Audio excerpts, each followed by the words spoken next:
Sir, इन सभी चर्चाओं के बीच मुझे एक बात की बहुत ज़्यादा चिंता होती है।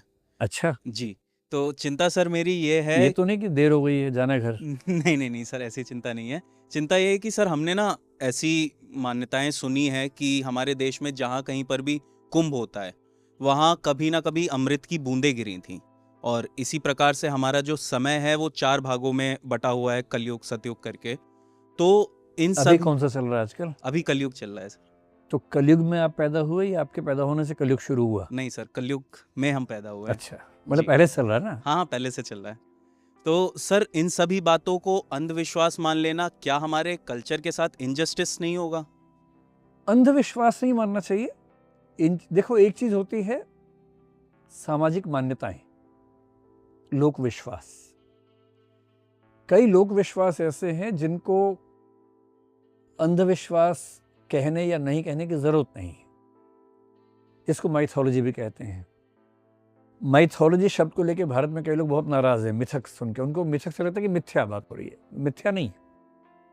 मिथक का मतलब है ऐसी मान्यताएं जिनको हम साबित नहीं कर सकते पर समाज विश्वास रखता है, और जब तक उस विश्वास से कोई नुकसान नहीं हो रहा तो उसमें परेशानी क्या है।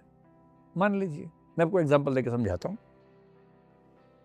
एक विचारधारा है अस्तित्ववाद, एग्जिस्टेंशियलिज्म। आमतौर पर ईश्वर को खारिज करते हैं, पर कुछ अस्तित्ववादी ईश्वर को मानते भी हैं। उनमें से एक व्यक्ति थे पॉल टेलिक नाम के। पॉल टेलिच या टेलिक या पॉल टेलिक, TILLICH है सरनेम उनका। उन्होंने इसकी बड़ी अच्छी व्याख्या की थी। उन्होंने कहा कि देखो, जैसे पटना में गुरु गोविंद सिंह का जन्म हुआ, ये बात इतिहास से भी पुष्ट है और सिख धर्म के लोग मानते भी हैं। जहां जन्म हुआ वो स्थान पवित्र माना जाता है। वो लोग जाते हैं वहां और सम्मान करते हैं। उनको वहां जाके एक खास एहसास होता है पवित्रता का, कि यह स्थान बहुत पवित्र है क्योंकि हमारे आखिरी गुरु का जन्म यहां हुआ था। इसमें कोई दिक्कत नहीं है। अब क्योंकि सिख धर्म के गुरु हाल की बात है, बहुत पुराना समय नहीं हुआ है, तो रिकॉर्डेड हिस्ट्री में वो चीजें मिलती हैं। थोड़ा पीछे जाएंगे तो रिकॉर्डेड हिस्ट्री में वो चीजें नहीं मिलेंगी। जीसस क्राइस्ट उस इलाके में थे जो आजकल जेरूसलम कहलाता है। उनका जन्म भी लगभग वहीं से थोड़ा दूर हुआ। बेथलहेम एक जगह है, वहां वहीं उनको क्रूसीफाई किया गया। सब लोग मानते हैं। टूटे फूटे एविडेंसेस भी मिल जाते हैं, पर उन लोगों को यह भरोसा है कि यहां ऐसा हुआ था, और भरोसा होने मात्र से वहां लाखों करोड़ों लोग हर साल जाते हैं। उन सबको पवित्रता का एहसास होता है, और यदि उनको पवित्रता का एहसास हो रहा है तो उसमें नुकसान क्या है? नुकसान वहां है जहां कोई दिक्कत हो रही हो। ऐसी भारत में है, हर धर्म में है। हर धर्म के लोगों ने कुछ घटनाओं की मान्यता रखी हुई है।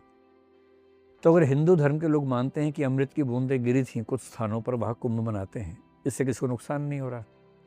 इसी बहाने बहुत सारे लोग इकट्ठे हो रहे हैं, जुड़ रहे हैं, एक समाज के रूप में कनेक्ट हो रहे हैं। और ये ध्यान रखना है, अगर आप हरारी साहब की किताब पढ़ें सेपियंस, उसमें बड़ी गहरी बात है।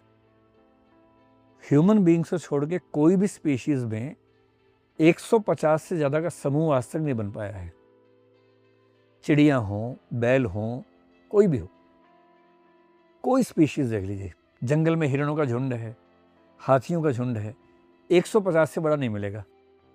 किसी भी स्पीशीज की मेमोरी 150 के ऊपर नहीं जाती है। ह्यूमन बीइंग में राष्ट्र की धारणा, भारत राष्ट्र में 150 करोड़ लोग रहते हैं। सब खुद को भारतीय कहते हैं। बाकी स्पीशीज 150 के ऊपर नहीं जा पा रही है। ह्यूमन बीइंग्स 150 करोड़ पे चले गए। क्यों चले गए हैं? इसकी अकेली वजह है कि मनुष्य को कहानियां बनाना और कहानियों में विश्वास करना आता है। इसलिए जो कहानियां मनुष्य ने बनाई और जिनसे लोग कनेक्ट हुए, हरारी साहब के हिसाब से धर्म एक कहानी है। एक कहानी जिसमें बहुत लोग विश्वास रखते हैं, वो सब उस धर्म को मानते हैं।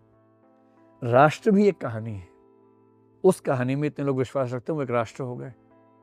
ये सब कहानी है। सरकार भी एक कहानी है, मुद्रा भी एक कहानी है, इकोनॉमी भी एक कहानी है, क्योंकि ये टेंजिबल चीजें नहीं है। हमें इन पर विश्वास करना पड़ता है। हमें विश्वास करना पड़ता है कि जो करेंसी है उसके बदले सामान मिलेगा। नहीं भी मिल सकता है, डिमोनेटाइज कर देंगे, नहीं मिलेगा उसके बाद से। हम विश्वास करते हैं कि मिलेगा, मिल रहा है।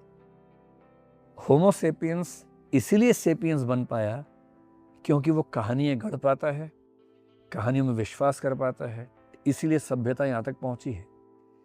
इसलिए मेरा ख्याल है कि उन सब लोक विश्वासों का सम्मान करना चाहिए जो हमें नुकसान नहीं पहुँचाते, और उतनी मात्रा में अमेंडमेंट्स करते रहना चाहिए जितनी मात्रा में वो नुकसान पहुँचाते हैं ह्यूमन सोसाइटी को।